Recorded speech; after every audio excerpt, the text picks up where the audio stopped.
السلام علیکم۔ یہ کہانی ہمارے پاس کراچی سے ایک صاحب نے بھیجی ہے اور انہی کی زبانی سنتے ہیں۔ یہ واقعہ سن 1970 کا ہے۔ ہم 4 بھائی ہیں اور 2 بہنیں۔ ہم سب اپنے والدین کے ساتھ سرکاری گھر میں رہتے تھے۔ وہ گھر کم حویلی زیادہ تھا۔ اس کے بڑے بڑے کمرے تھے اور اونچی اونچی چھتیں تھیں، اور حویلی کے باہر ایک بڑا سا باغ تھا جہاں پر ایک پرانا سا کنواں تھا۔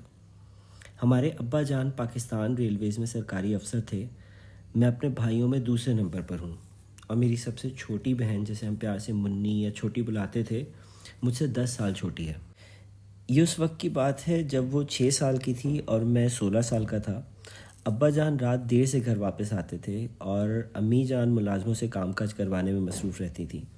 میرے بڑے بھائی کے ابا جان نے ریلوے میں نئی نئی نوکری لگوائی تھی، تو وہ بھی ابا جان کے ساتھ ہی واپس آتے تھے۔ میری چھوٹی بہن ابھی اسکول نہیں جاتی تھی، گھر پر تختی پڑھتی تھی۔ میں اپنی بہن سے بہت زیادہ پیار کرتا ہوں کیونکہ میں نے اسے اپنی گودوں میں کھلایا ہے، اور وہ بھی مجھ سے بہت زیادہ پیار کرتی ہے اور اپنی ہر بات مجھے بتاتی ہے۔ یہ اس وقت کی بات ہے جب سردی ابھی شروع ہوئی تھی اور میری بہن دوپہر میں صحن میں کھیلتی تھی۔ اس کو گڑیائیں بہت پسند تھیں اور ہر وقت اس کے پاس نہ جانے کتنی گڑیائیں رہتی تھیں۔ ہمارے صحن کے بیچ بادام کا ایک بڑا سا درخت تھا جس کی بڑی گھنی شاخوں سے اکثر برآمدے میں سایہ رہتا تھا۔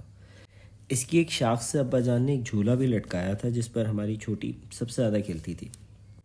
برآمدے میں ہم نے 2 پرانے صوفے رکھے تھے جس پر بیٹھ کر ہم اکثر شام کی چائے پیتے تھے۔ ایک شام چھوٹی کو صحن میں کھیلتے کھیلتے کافی دیر ہو گئی۔ مغرب کا وقت بھی گزر چکا تھا پر وہ کمرے میں نہیں آئی تھی۔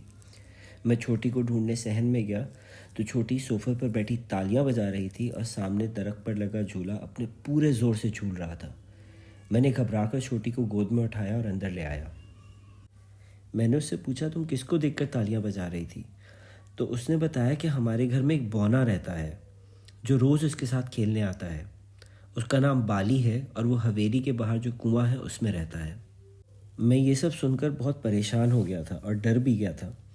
میں نے سارا معاملہ اپنے ابا جان کو بتایا۔ انہوں نے پہلے تو یقین نہیں کیا، لیکن رات میں مجھے، میرے بڑے بھائی اور چھوٹی سب کو اپنے کمرے میں بلایا اور ہمیں سمجھانے لگے۔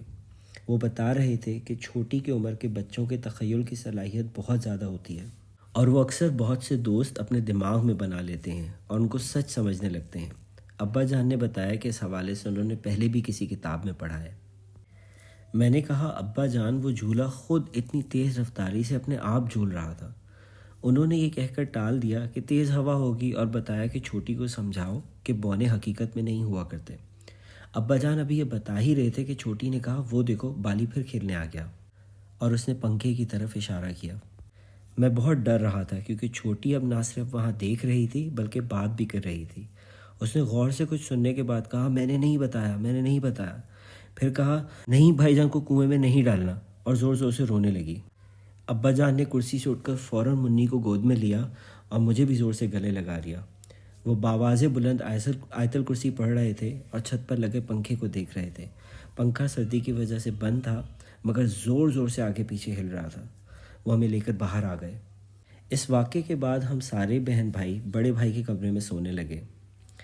صحن پر جانے پر پابندی تھی۔ نماز وقت پر پڑھنا اور قرآن کی تلاوت کرنے پر ابا جان سختی سے عمل کرواتے تھے۔ جس حویلی میں ہم رہتے تھے وہ بہت بڑی تھی اور کافی کمرے استعمال نہیں ہوتے تھے۔ خاص طور پر پہلی منزل کے کونے والا کمرہ اکثر بند رہتا تھا۔ وہاں پر پرانا فرنیچر پڑا تھا، دادی جان کی سلائی مشین تھی اور ایک پرانا سا پروجیکٹر تھا جو کام نہیں کرتا تھا۔ میں اور میرا بھائی اکثر پروجیکٹر کو دیکھنے اس کمرے میں آتے تھے۔ وہ ہفتے کا دن تھا اور ہم سب کی چھٹی تھی۔ ہم لوگ دوپہر کا کھانا کھا رہے تھے کہ خانسامہ بھاگا بھاگا آیا۔ اس کا رنگ سفید پڑ رہا تھا۔ وہ ہانپتے ہوئے بولا کہ اوپر والی منزل پر اس نے ایک چھوٹے قد کا آدمی دیکھا ہے۔ وہ کھڑکی میں کھڑا تھا اور خانسامہ کو دیکھتے ہی بند کمرے کی طرف بھاگا ہے۔ ابو، میں اور میرا بڑا بھائی ہم سب بھاگے اس کمرے کی طرف اور اس بونے کو ڈھونڈنے لگے۔ ہم نے بہت دیکھا پر ہمیں کچھ نہیں ملا۔ جب ہم واپس آنے لگے تو سامنے الماری پر جو شیشہ لگا تھا اچانک چٹک کر ٹوٹ گیا۔ ابا جان پھر زور سے آیت الکرسی پڑھنے لگے۔ ہم سب کافی ڈر گئے تھے۔ ابا جان نے عصر کے بعد مسجد کے امام صاحب کو بلایا۔ انہوں نے ساری بات سنی اور گھر میں روزانہ سورہ بقرہ کی تلاوت کرنے کی تجویز دی اور کہا میں دوبارہ آؤں گا، ابھی مغرب کا وقت ہو رہا ہے اور اس وقت پورے گھر کا معائنہ کرنا مناسب نہیں۔ اگلے دن وہ دوبارہ آئے۔ وہ ابا جان کے ساتھ ہر کمرے میں جاتے اور زور زور سے تلاوت کرتے جاتے۔ پھر وہ حویلی کے باہر باغ کی طرف گئے اور ہم نے انہیں اس کنویں کا بتایا جہاں چھوٹی کے مطابق بالی رہتا تھا۔ مولوی صاحب اس کنویں کی طرف گئے۔ وہ کنواں سوکھا پڑا تھا پر اس کی تہہ دکھائی نہیں دیتی تھی۔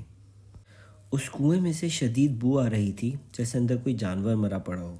مولوی صاحب نے کہا اگر وہ بونے نما جن واقعی یہاں رہتا ہے تو ہمیں اسے تنگ نہیں کرنا چاہیے۔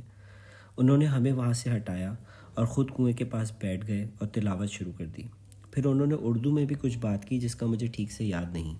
ابھی یہ سب چل ہی رہا تھا کہ میرا چھوٹا بھائی بھاگتا ہوا آیا کہ چھوٹی بے ہوش ہو گئی ہے۔ ہم وہاں گئے تو نہ صرف بے ہوش تھی بلکہ بخار کی تپش سے جل رہی تھی۔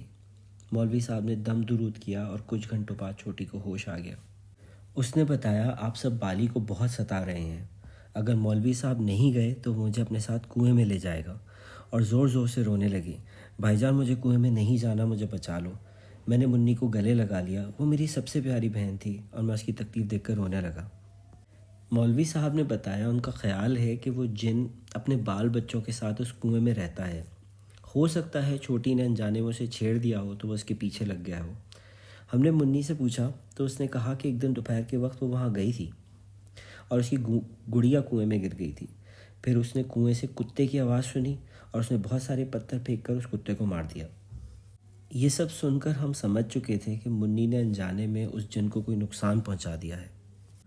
ابا روتے ہوئے کنویں کے پاس گئے اور سلام کر کے روتے روتے اس جن سے بہت معافی مانگی۔ اس سے وعدہ کیا کہ وہ یہاں آرام سے رہے اور آج کے بعد اسے یہاں کوئی تنگ نہیں کرے گا، بس وہ منی کو چھوڑ دے۔ اس کے بعد ابا جان نے سوائے بڑے بھائی کے ہم پانچوں بہن بھائی کو پھوپھا کے گھر مدیر بھیج دیا اور ہم تقریباً پورا مہینہ وہیں رہے۔ پرانا زمانہ تھا، بات آس پاس پھیل چکی تھی، خانسامہ نے نوکری چھوڑ دی تھی اور ابا جان نے اپنا ٹرانسفر لاہور کروا لیا تھا۔ اب ہم سب لاہور آ گئے تھے۔ اللہ جنت نصیب کرے ہمارے ابا جان کو کہ عین وقت پر ٹھیک فیصلہ کیا اور ہم نے اپنی آگے کی زندگی سکون سے گزاری۔ بہت شکریہ آپ سب کا۔